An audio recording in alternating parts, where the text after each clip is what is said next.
A visionary leader shines as a beacon of hope and empowerment. Reverend Darrell Johnson, a name synonymous with community service and innovation, is the founding pastor of the Walk of Faith Covenant Church. His journey began in 1983 with the establishment of the renowned Walk of Faith ministry, igniting a legacy of faith and progress. A history maker, Johnson, along with his brother, pioneered the Mount Bayou Museum of African American Culture and History in 2021, preserving the rich heritage of their community. Serving as the former mayor of Mount Bayou, a co-founder of the historic Black Towns and Settlements Alliance, and the vice president of the World Conference of Mayors, his dedication to public service is unparalleled. His unwavering commitment to community development is evident through his involvement with various boards and initiatives, including the Delta Housing and Development Corporation and the Mississippi Heritage Trust. Reverend Johnson is not just a leader, but a devoted family man.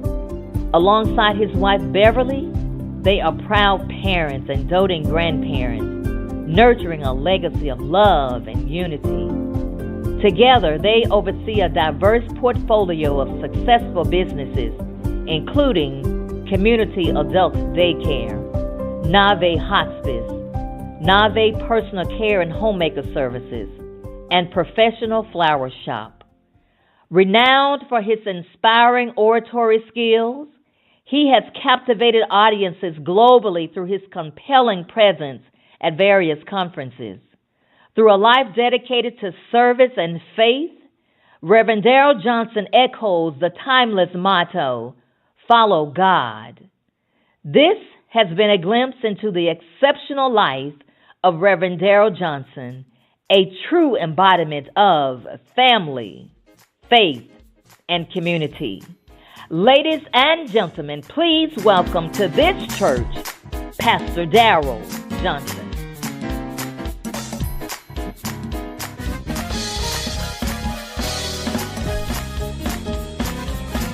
But I remember when I was, it was back in the 90s, and our men of the church, we were sending, I think four of our men to Chicago to the annual meeting. I had been to the ministers' meeting earlier that year, and so I'm going to take the group to the Chicago meeting, and this was the meeting that our representative of the church is going to bring back.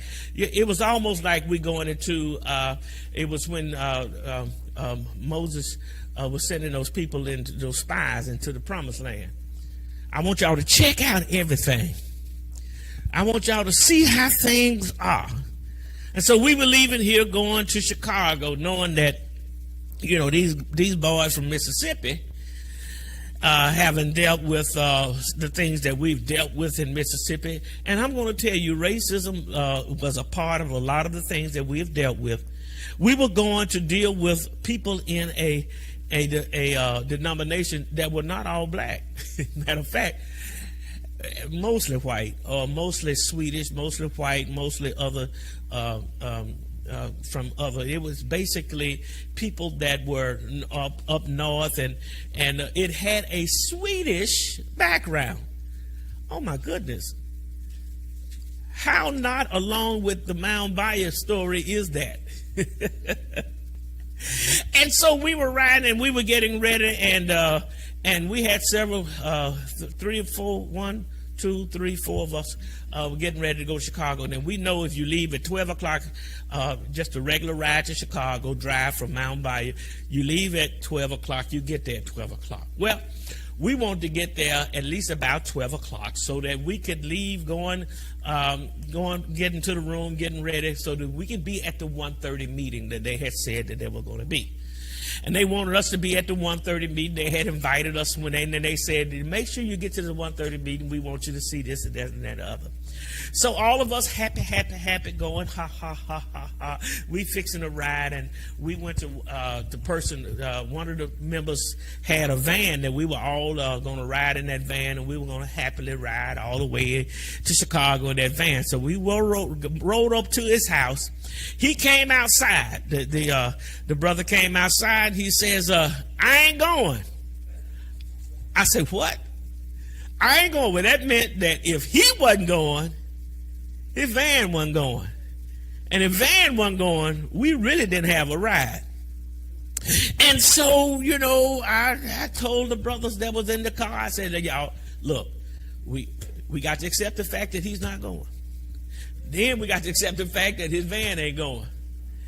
And so we decided that we're going to leave here, go to Memphis, which is a 2-hour drive. So let's take 2 hours off. We're going to leave here. We're going to go to Memphis. And as we go to Memphis, as we go to Memphis, we all talking about, you know, we got to keep up so we can make sure the time, you know. And Brother Larry was in the car. Brother Haywood was in the car, and he talked about, he wanted to share all the revelations that he had probably that week or the week before. So he started on the revelation. We made it to Memphis and got to the rental-car place, and it was closed. All the rental car places were closed in Memphis. This was in the 90s now. And all the rental car places were closed, and it was not going to open till 6 and some 6:30. So the one that we slept in front of, finally they came out and opened the gate at 6 o'clock. We go in, and I want to rent a car. And during that time, there were certain stipulations they had on credit cards and debit cards. And the problem we had was that they wouldn't accept my debit card. I'm going from, and I leave there and I go to the next rental car place. Same thing. I leave there and I go to the next rental car. Remember now, if I leave at 6 in Mount Bayou, I get there at 6 in the evening. So we pass. I mean, in Mount Bayou, we passed actually because with -2 hours, which would get us there at 4. We passed that because it's getting to be 7 o'clock. It's getting to be 8 o'clock.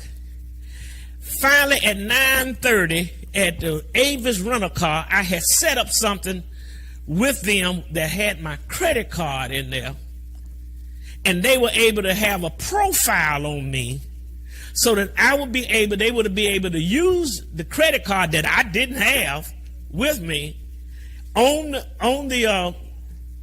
file, and that I could pay for when I come back. Okay. Finally got the car. At 9:30, we are leaving. We really did not talk about what time we were going to get there. We just left. We had to take my car over to Larry's sister-in-law house. So we stopped by her house, dropped the car off, and we on our way to Memphis, going through Arkansas. I remember going through Arkansas. Brother Haywood is giving more revelations. And we just enjoying the revelation that he believed that God showed him. He all in Genesis talking about that. And I'm just driving. We all happily riding. Ha, ha, ha. Nobody's really falling asleep. You know, if they just nod and go back, they get back up. And most of the conversation was Brother Haywood and Brother Peterson laughing and talking and motivating them to go back into go back into Revelation. And so we just having this conversation. And we having this ride. And we having this conversation, we having this ride, and we just talking, we just laughing. So it makes it up to about 1 o'clock. 1 o'clock should have put us somewhere in, you know, I don't know, just a few hours down the road. I'm driving the car. It's 1 o'clock. We were supposed to have been at the meeting at 1:30. And so I looked around and I said, man, this sure look familiar. I'm looking at the signs. And so it started saying like 113. And I'm like, what? And so I'm riding on, but what that thing says, 10, I believe it said 104. I say, gentlemen, I said, it looks like we are in Chicago on the Dan Ryan. Everybody just laughed, and I think they even started. We were right in the middle of a revelation, and Larry was giving a revelation, and we just laughed. Somebody, I think, made a joke about it. I said, y'all, look at there. We are on the Dan Ryan. And I remember the brother Peter say, how in the world are we going to be on the Dan Ryan and we just left Memphis? I'm riding. I say, y'all, we are on the Dan. I know the Dan Ryan. This is the Dan Ryan Interstate. People, it was 1 o'clock in the daytime. We had left almost 10 o'clock, something between 9:30 and 10 o'clock, headed to Chicago. We were not supposed to be on the Dan Ryan, and we were not flying. I ain't gonna say we weren't speeding, but we weren't flying. We were driving casually and talking. And then at 1 o'clock, where we were is on the south side of Chicago.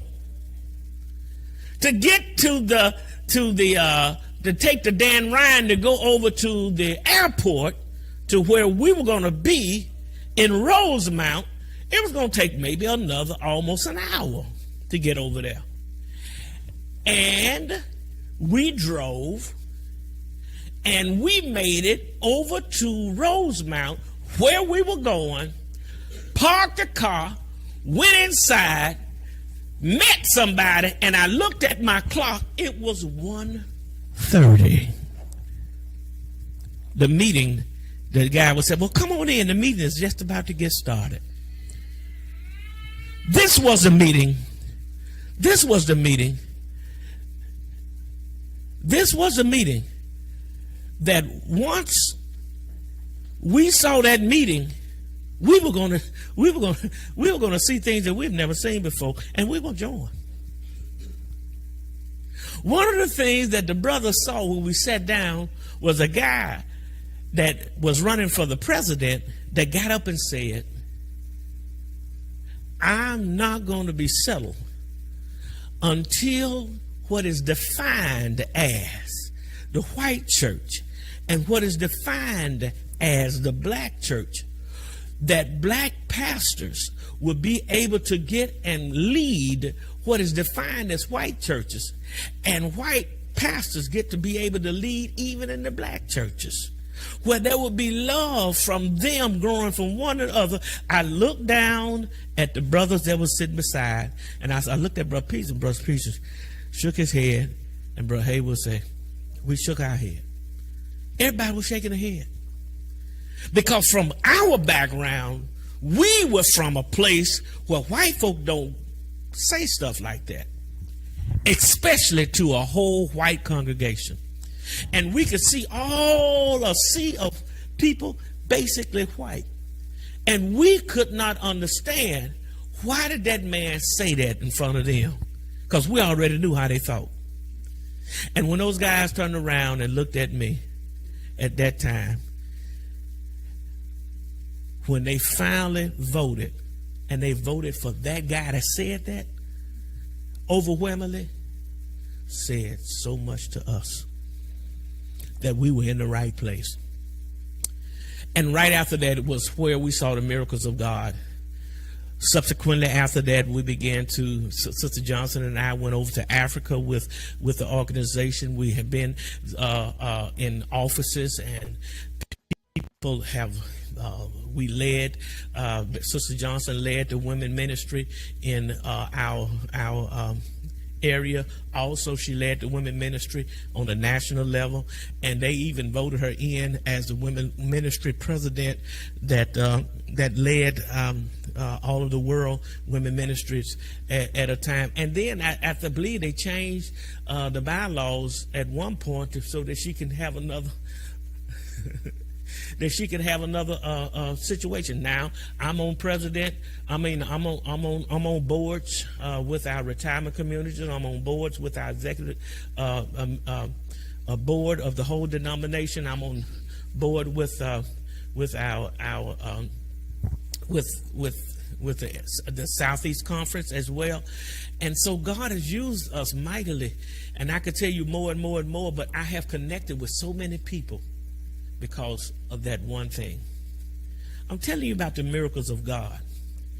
I'm telling you about the kingdom of God and how you just have to be submissive to God. Now, it was hard for God to be able to speak to me in that situation, but God went all the way around to talk to me. Maybe because I couldn't hear directly when God would say to me, I want you to join us. So we saw miracles of God.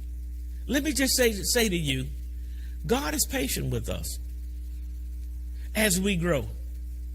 But if you want to have that relationship with God, you got to seek after.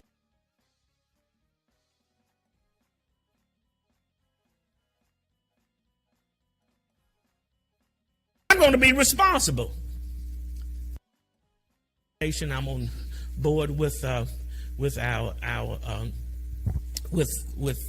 the Southeast Conference as well. And so God has used us mightily. And I could tell you more and more and more, but I have connected with so many people because of that one thing. I'm telling you about the miracles of God. I'm telling you about the kingdom of God and how you just have to be submissive to God. Now, it was hard for God to be able to speak to me in that situation, but God went all the way around.